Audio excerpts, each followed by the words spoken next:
Hello, Lafayette. Yeah. Just taking a little break, getting some rest. Do you feel all right? Oh, yeah, I feel fine. Diana is with Alan Jr. right now. I just thought I'd take a break. Well, we're all so happy about the baby. No, so am I. Well, while you're all rejoicing, I'm going to have a quick look at my son. Go right ahead. Well, shall we sit down?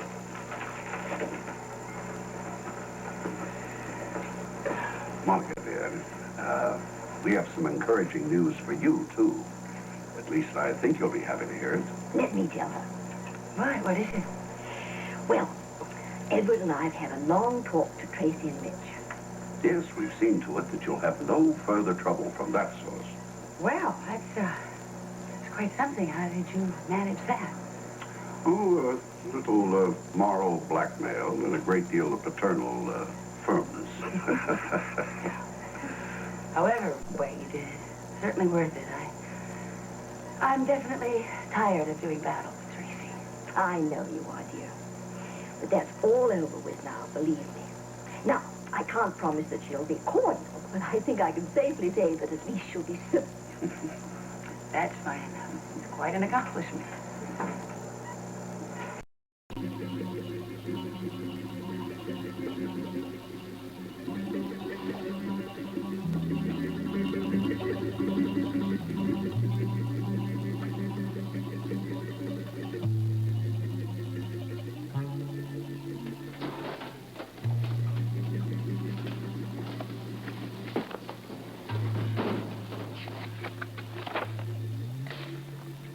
Alan Quartermain, Jr. Blood type. B. Your type is O, and my type is O. But the baby's blood type is B.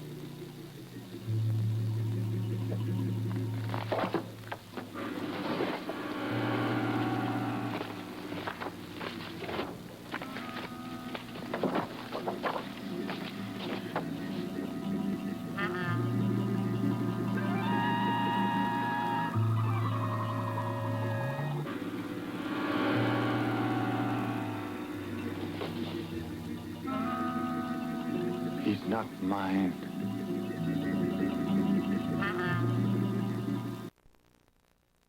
Okay, bye-bye.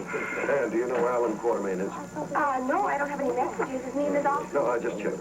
Well, I'm sure he's in the hospital somewhere, Steve. And we want to stay close, even though the baby came through surgery, okay? Oh, yes, it appeared that way, but there's been a setback. Well, I thought the baby's condition had stabilized. Well, he was breathing well, and everybody was very hopeful, but he's starting to bleed now, and we may have to transfuse. Oh, you want me to track down Alan? Yes, we desperately need a compatible blood match, and we'll have it if one of the parents is a donor. Okay, I'll get right on it. I'll be in pediatrics. Great. Hear this for a second. I am so frightened. Well, you should be. When he finds out that his son needs a transfusion, he's going to want to be the donor. I know that. His blood type won't match, will it? Tell me. No, it won't match. His blood type is O. Mine is the same as the baby's type B.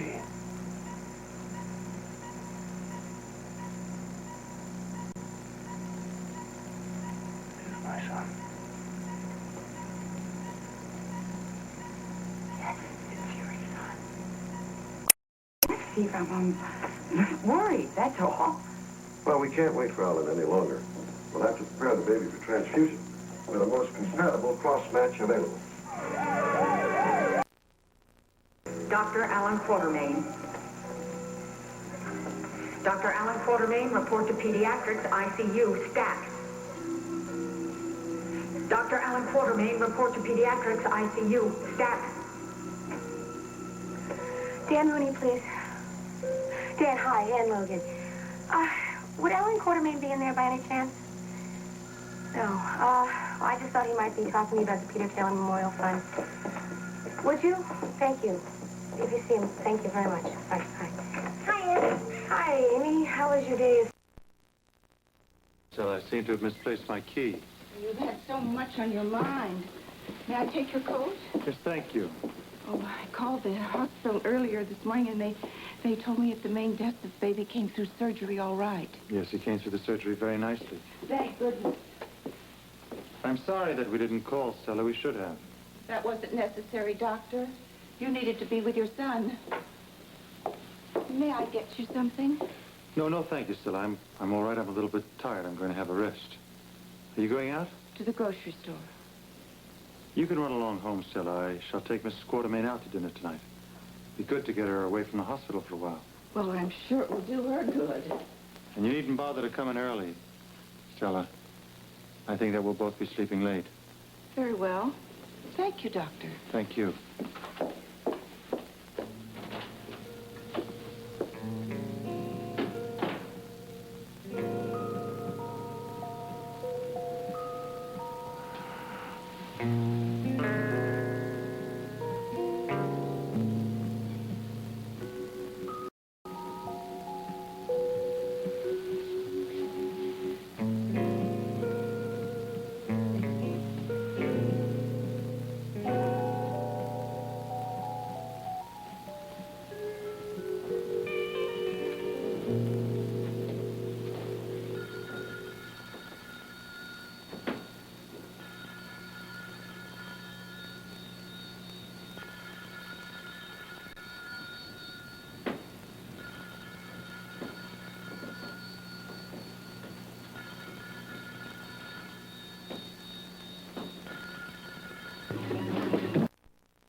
Stella must be out shopping, and Alan obviously isn't home. Well, where could he have gone? He hasn't wanted to leave his son for more than a few minutes. Checking out, I can't figure. No, I don't understand about it. We have to start transfusing immediately. The lab's running cross matches right now. You used up the available supply during the baby's surgery. Stevie can't wait for Alan. I mean, and my blood type doesn't match. Well, Alan's going to be very disappointed that he wasn't here to give his own blood. But Stevie would never forgive himself if we delayed at his expense.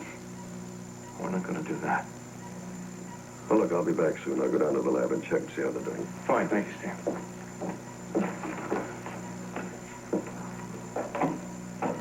I mean, you have no idea. You have no idea how I prayed that Alan wouldn't answer that phone. You had to call, Monica. Steve wouldn't have understood otherwise. I am terrified. I am terrified. Alan is going to walk in this door any minute. Monica, he checked out of the hospital, obviously before he heard the page. Now, it buys us time. I will go down and donate blood in case we need a closer match. You think you should? I do it all the time. It'll be routine. Monica, no one will question it. I don't know. I don't know. No. Look at me. Monica, no one will question it. How did you feel? How did you feel when you knew I was carrying a baby and you felt that it was yours? I tried not to think about it. But you did. Yes. You did many times because you asked me if it was yours. I fought against thinking about him because I knew it would cause problems. Yeah, like today. Monica, secrets cannot be kept forever. Frank, we gotta keep this one. We have to. Alan can't know this. You're terrified of him. Yes. I am terrified. I have seen his jealousy over us. And that was only his suspicion. If he ever found out that he was right about it. I know the baby does make a difference. You want him to know the truth? For your sake, never. Oh, Rick, what have I done to you?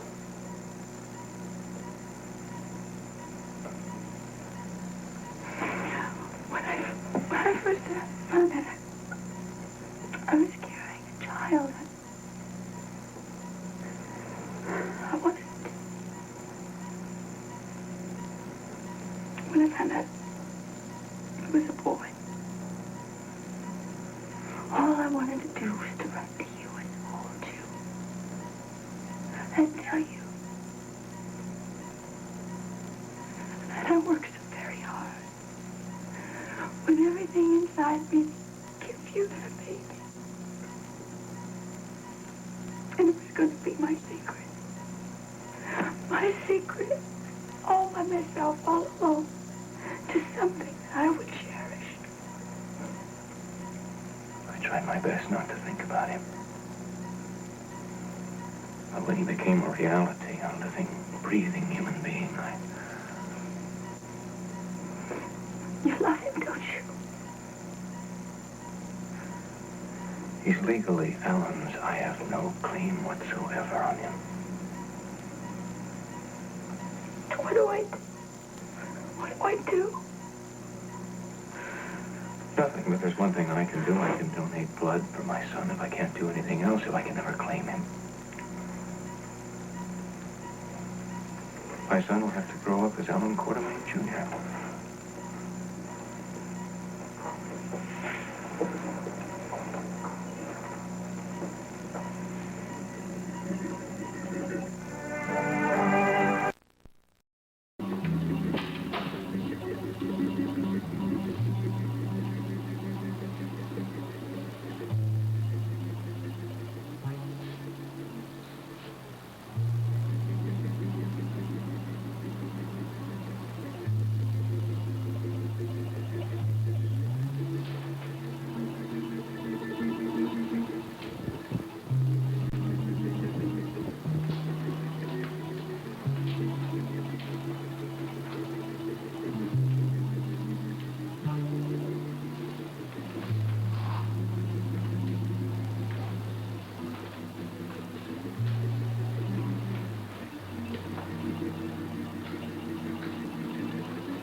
Away to you. You love each other. And our son. And I'll have the money. That's what I want, Nick. The money. You, the baby. And the money. Money. Money. Money.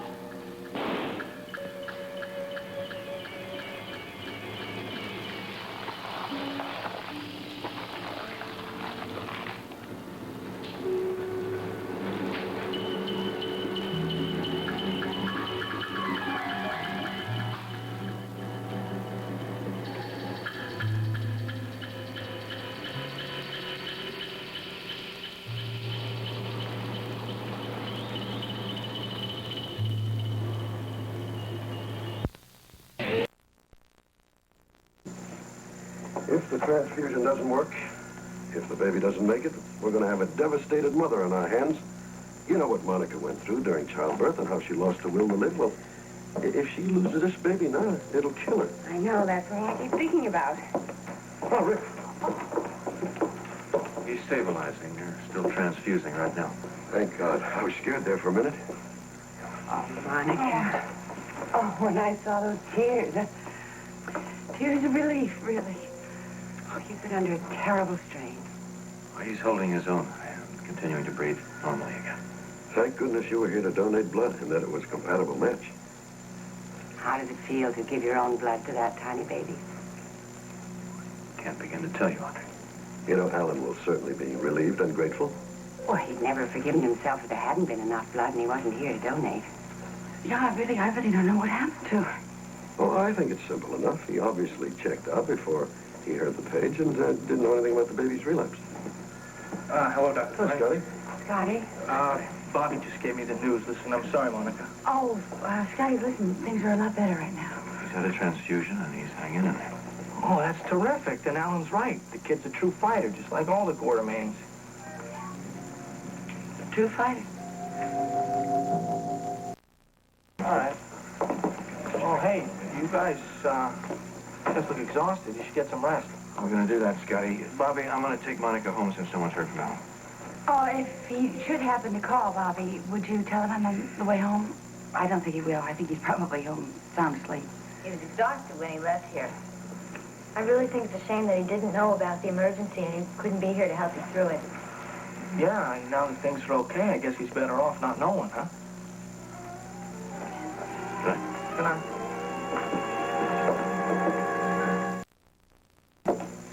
Well, at least we know he's here. His car's screwed in the garage. Alan? Alan? You want me to go up after him? No. No, he's probably sound asleep. I'll tell him about the baby when he wakes up. Glad he left before he found out.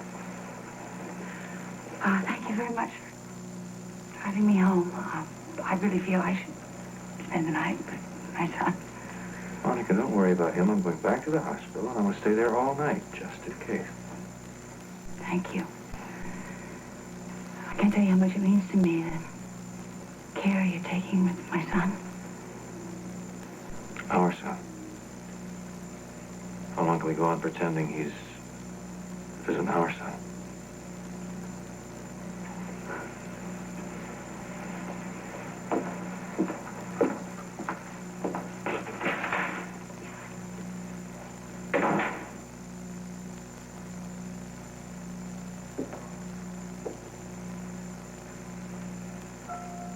Alan? You're not going.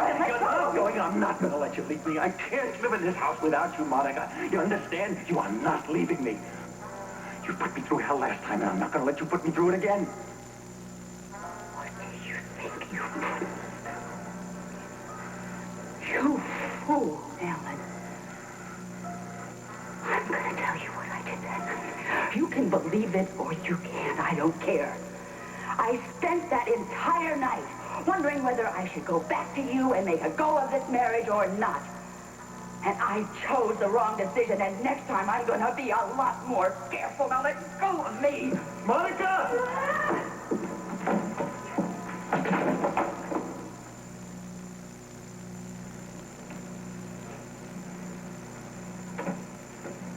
Alan?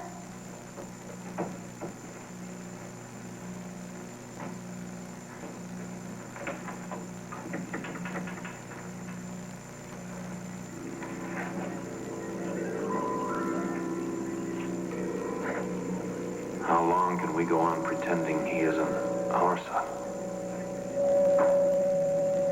Alan, you up there? Alan? Alan?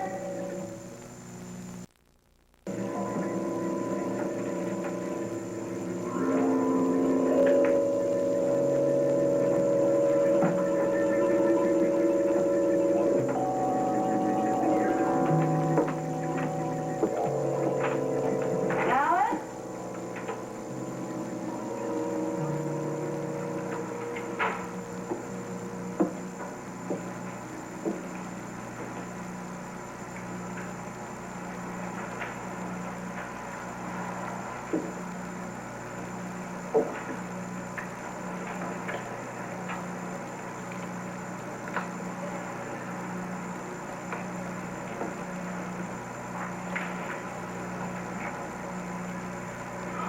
Oh, you startled me. I'm sorry. Did you ever call you? Yes, just now when I came upstairs. What, were you in the living room? Yes, I was asleep on the couch downstairs, and then I woke up, and I came up here, and that's when I heard you calling. Well, I've been trying to phone you all day. The baby had a relapse. But he's all right. He's all right now. And I wasn't there with you. You must have been so worried, Monica. Well, I really thought we were going to lose him for a while. Should have been there with you. But you did have Rick there with you. Yes, he drove me home. He's going to stay with the baby in ICU tonight. Oh, that's wonderful. Then we can be alone tonight. Look, could we go back down to the second floor? Really, it's cold up here. I'm exhausted. Yes. Let me take the candle.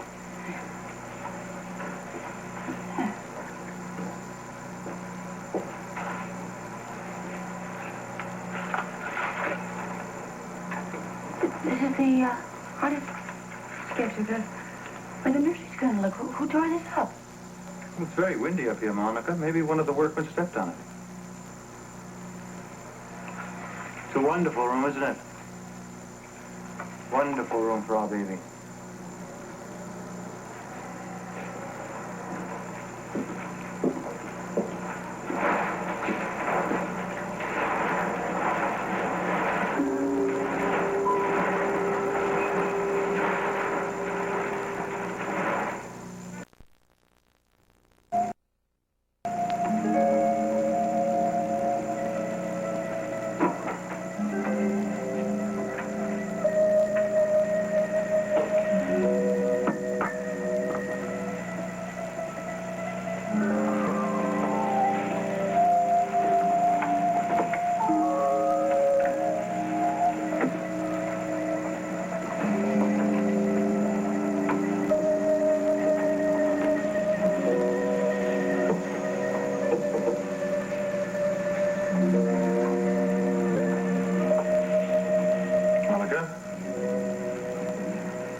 Monica, wake up. It's time to wake up.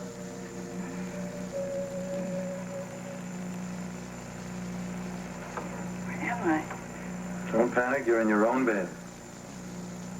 Oh, what time is it? Have I overslept? Now, don't worry about a thing. Look, you needed to get a good night's sleep, and I wanted to make sure that you did. So, that glass of hot milk that you had last night, well, I put a sleeping powder in it, and I unplugged the phone so you wouldn't be disturbed. And now you've had a good rest. What time is it? A little past noon. What? I have to get to the hospital. No. You don't have to go there at all. You've been excused from OR rotation because of our son's problems. Well, that is why I have to get to the hospital. Don't you understand that? I have to be with the baby. Now, Monica, calm down, please. Well, have you called the hospital, and how is he? No, I haven't called them yet. Yet? I mean, you just said it's noon. Monica, if there was something wrong, they would have called us. What, with the phones unplugged? Alan, really, don't ever do this to me again. Don't ever give me anything to make me sleep without telling me. I mean, I'd like to know what's happening to me. I don't like not remembering anything about last night. But you don't remember what happened last night? Well, no. No, I don't. All I remember is taking a hot bath and getting into bed. Well, you had a good night's sleep, and so did I. I slept in the guest room.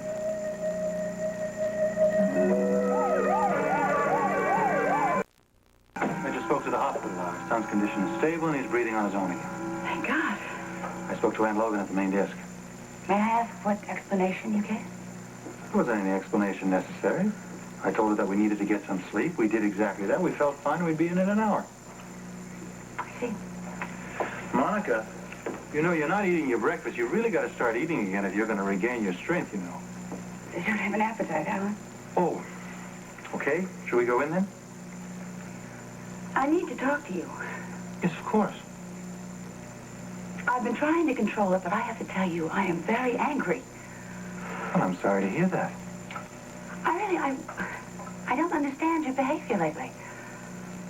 Whatever is going on inside you, I'm really worried about it. I don't like it. You know, it worries me to hear you say that, Monica.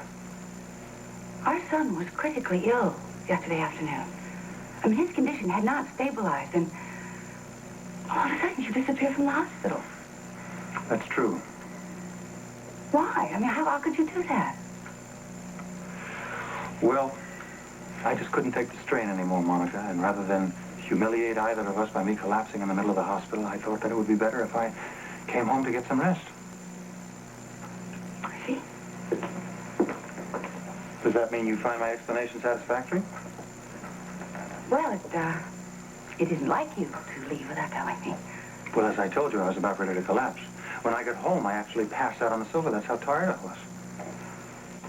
And just leave me alone in the hospital? I didn't leave you alone, Monica. I left you there with Rick. I knew that you were in good hands, and I also knew that the both of you were perfectly capable of looking after our baby.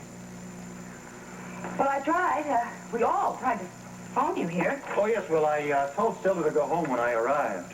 And as I said to you before, I passed out on the couch as soon as I came home. Obviously, that's why I didn't hear the phone ring. Monica, why is it that you're so eager to punish me for last night and for yesterday? I mean, neither of us had slept since the baby had had surgery.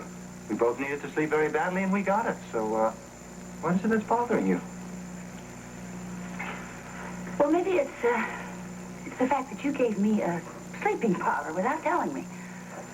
Alan, if you ever do something like that again, I'll... You what? You what, Monica? You leave me? You'll take our son and you'll move out of the house? No, I don't think so. Alan Quartermain Jr.'s just inherited a lot of money in that trust fund, hasn't he? More than enough to keep any woman happy. So, I kind of have a feeling you're going to stay around the house to enjoy it. Don't you agree? I told you when we signed over those transfer papers that trust fund money means absolutely nothing to me. You know something, Monica? I never realized just how much money does mean to you, no matter how much you pretend that it doesn't. But it's all right. I understand. It probably has to do with your background. You understand, I mean, the fact that you were an abandoned child and you were... Did you just hear me? I said the money means nothing. You know, Monica, the other thing is you really shouldn't be making idle threats, things that you don't intend to fulfill. It's really terribly unwise.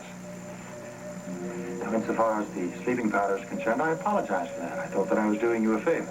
I assure you it won't happen again. If in the future you ever have to lie awake, I'll leave that to you. But I'll make certain that you remember everything that happened. Excuse me. Oh, excuse me, sir. Yes, Stella. Mr. and Mrs. Baldwin are downstairs. They're asking to see you both. Thank you. Feel as much a fool as I did. Even more so. I mean, especially after driving all the way out here with those silly fears. I still think it's a little strange unplugging the phone like this. Well, Stella said that Alan just did that so that he and Monica could get some sleep. Sure they needed to sleep. Obviously, everything's all right. Yeah. I don't know why we let our imaginations just run wild like that. Dr. Tell me. Quartermain will be down shortly. Oh, Thank you, dear. Thank you very much. You're very welcome. Now, what are we going to tell them? Well, you'll think of something. Good afternoon. Oh, hello. Alan, Monica, Very nice of you to come by. really apologize for intruding like this. Nonsense. There's no need for you to apologize. It's us that should be apologizing to you, isn't that right? Oh, absolutely. I mean, we apologize to the whole hospital formally for allowing you to worry about us. Actually, I just got off the phone with them and we got the report about our son. Oh, well, that's good. I'm relieved. We just were all so anxious for you to both hear the good news. Yes, it's marvelous news, isn't it? The way our son came through surgery and then through that relapse. He's a real Quartermain, isn't he? That he is. Well, listen, as long as you're here, let me make it worth your while. Come along and I'll show you the attic, okay? Fine. I'm going to gut the entire place and turn it into the most super playroom nursery. That sounds It'd fantastic. be wonderful for my son. Monica, tell me the truth. Is everything all right? Oh, of course it is, Gail. Listen, Alan just, we were both exhausted and had to sleep in. I really don't know what everybody is making such a big deal about. You don't? No, I don't. I mean, we simply felt that we deserved some time off. I mean, I agreed with Alan about that. Besides, Rick promised that he would stay with the baby all night. Yes. Of course, well, I'm very relieved. I mean, I was just telling Lee before you came down, and we both felt so foolish, and now I feel embarrassed. I apologize for worrying about you. Don't apologize yet. Monica, what is it? It's just, if I ever do need friends like you and me, I just want to make sure that you'd be around. Well, like you were when I fell down the stairs, remember? Well, we will be, I promise you that.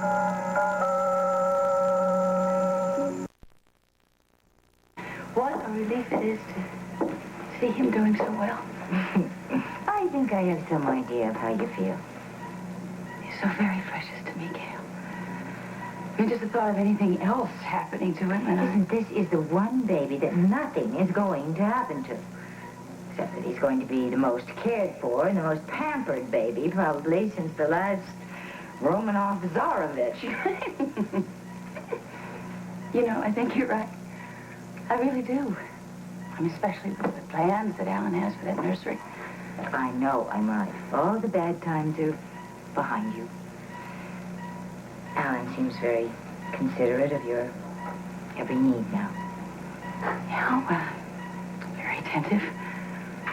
And he does love his son. I can hardly wait for him to get home. You know, showing me the attic today, I mean, it is an obsession with him. Alan is bound and determined to have that nursery completely done for the baby's homecoming. Yeah, I don't think I've ever seen a more devoted father. He wants to have the christening party the same day the baby gets home. Oh, well, that's a lovely idea. Except it's kind of a shame, you know, just to have one child to enjoy that beautiful attic playroom. Have you, thought about having other children? No. No, I don't think so. I really don't. I think this one is enough. I mean, all my love is focused right on him. And he is the baby that Alan has always wanted. He's the Quartermain heir. So I think perhaps we'll just settle for this child. Alan. Monica's right, Gail. I totally agree with her. This baby's enough. I have the son I've always wanted.